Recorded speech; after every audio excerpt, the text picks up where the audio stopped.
This is a hot topic. I understand, Bill Gates is advocating for digital ID system in Kenya, and President Ruto is saying, yes sir. Let us take a listen to this video please. Now it even gets worse. The Bill and Melinda Gates Foundation is continuing its global push to support its so-called government-backed digital ID programs, and this time setting its sight on Kenya, where it will advise the government on that country's Maisha Namba digital ID initiative that is currently under development. So, according to a Kenyan news agency, Gates' role is assisting the Kenyan government in its development, and the rollout of Maisha Namba was announced after a recent series of the closed-door meetings with Kenyan President William Ruto. According to Biometric Update, Maisha Namba is supposedly expected to address different challenges, such as identifying and authenticating citizens, safeguarding primary registration documents such as birth certificates and national identity cards, and improving the management of the social programs and government operations. The project has been met with skepticism in some parts of the country. Rights groups have also been expressing concern over the possibility of discrimination and the erosion of privacy. But listen, I just told you in a very nice way. Now let me just put it blatantly to you. The program targets the birth of new babies. So once you have your baby, before your baby leaves the hospital, you no longer get a paper birth certificate, but then you get a digital one that is somehow implanted somewhere on somebody's body. Think about that, but have a listen to this. The digital ID, which has been a big problem to us for a very long time, is now on a testing mode for the next 2 months. I have been assured by all the stakeholders, and by the ministries concerned, that by December, we will be able to launch digital ID, where every Kenyan don't have to carry any paper, plastic or otherwise, as an ID, that they should be able to be identified digitally using their iris or their fingerprints, and we can transact without the necessity of people struggling to identify who they are. And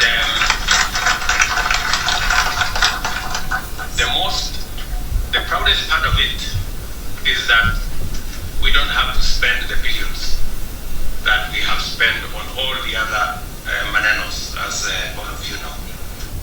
We're taking things that are, genetically modified organisms, and we're injecting them in little kids' arms. We just shoot them right into the vein. Kenya is in serious trouble. Now, for you to accept this, that means you're going to be completely surveilled and controlled. Think about it.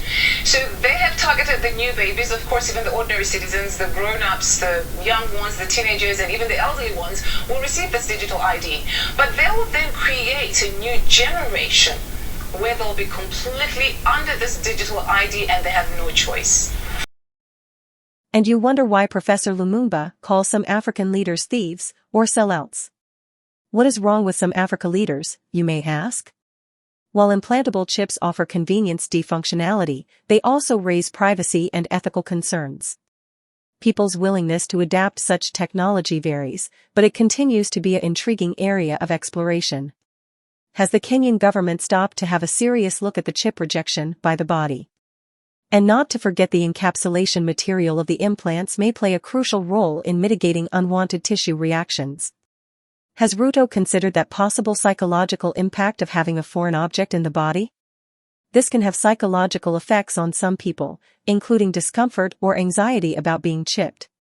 As technology advances, the chip may become outdated, and the individual may need to undergo additional procedures to update or replace the chip. Ruto should be asking Bill Gates a lot of uncomfortable questions. President Ruto should be asking Bill Gates whether American babies have been chipped.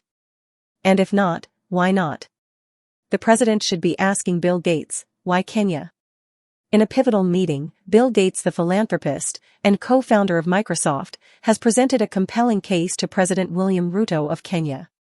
Gates emphasized the transformative potential of a new digital identification system for newborns, designed to revolutionize access to essential service and bolster the nation's healthcare system. Gates' vision encompasses a robust digital ID framework, providing each newborn with a unique identifier. The digital footprint would integrate critical data such as health records and immunization details, anchored by cutting-edge technology to guarantee privacy and security. I would like to thank you all current subscribers for the support. I cannot thank you enough. For those who have not subscribed, please may I ask you to subscribe. It helps the channel to grow faster. Thank you. Let us continue. Bill Gates is selling strategic goals of the Digital Chip ID initiative. For instance, the proposed system apparently promises to streamline parents' ability to secure healthcare provisions for their children, encompassing immunizations, routine examinations, and urgent medical interventions. According to Bill Gates, by adopting digital IDs, the Kenyan government aims to enhance its administrative capabilities, ensuring precise and current demographic records to inform strategic policymaking and resource distribution. In short, record-keeping efficiency. Leveraging in-depth demographic insights, the initiative seeks to deploy targeted development schemes, addressing education, nutrition, and comprehensive welfare of the Kenyan youths. The focus is on development programs. Bill Gates, allegedly, has pledged the support of the Bill Gates and Melinda Gates Foundation, leveraging its extensive expertise in healthcare and technological innovation to assist Kenya's government in this ambitious endeavor. In response, President Ruto has expressed his endorsement of the initiative, committing to the formation of a dedicated task force to scrutinize the proposal's viability and address potential implementation hurdles, with a strong focus on the protection of individual data. This is definitely envisioning a brighter future for Kenya. As Kenya contemplates the adoption of this groundbreaking digital ID system, the initiative stands as a beacon of progress, poised to significantly enhance the quality of healthcare and social services for the nation's youngest denizens. The synergy between Bill Gates and President Ruto heralds a renewed dedication to the prosperity and growth of Kenya's children. A lot of Kenyans are not supporting this initiative. What happens if the digital ID chip has been implanted, and the individual decides she or he wants it removed later in life? I reckon the reasons for removal are not going to be straightforward. 1. The individual would have to consult medical professionals to discuss the reasons for removal and potential risks. 2. The removal would likely be a minor surgical procedure, like the implantation process, performed under local anesthesia. 3. Data management. Prior to removal, it would be important to ensure that all data associated with the chip is securely backed up or transferred, if necessary. 4. One would have to consider legal considerations. Depending on the jurisdiction, there may be legal processes to follow before the chip can be removed, especially if the chip is part of government ID system. I can already envisage bureaucracy and delays.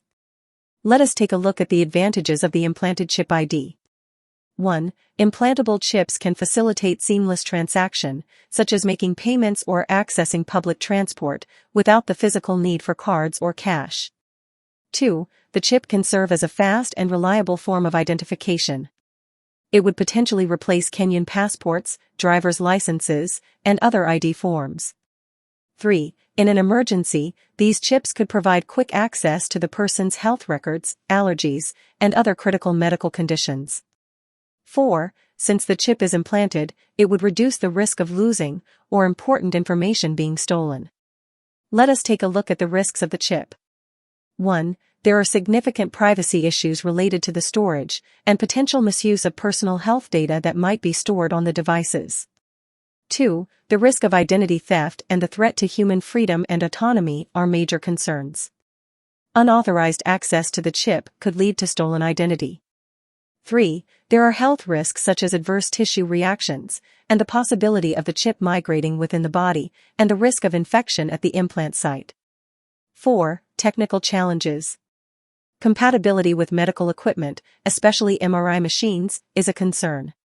The strong magnets used in MRI machines can cause issues with the chip's functionality. Ethical and societal implications. The idea of implanting chips in humans raises ethical questions about bodily autonomy and the potential for societal divisions based on who has or does not have a chip. There may be legal challenges related to the regulation of such devices, including consent, data protection, and the rights of individuals to remove the chip. I could have said more, but I do not want to overstretch this video. Thank you so much for your time. I truly value you all. Catch you in the next one.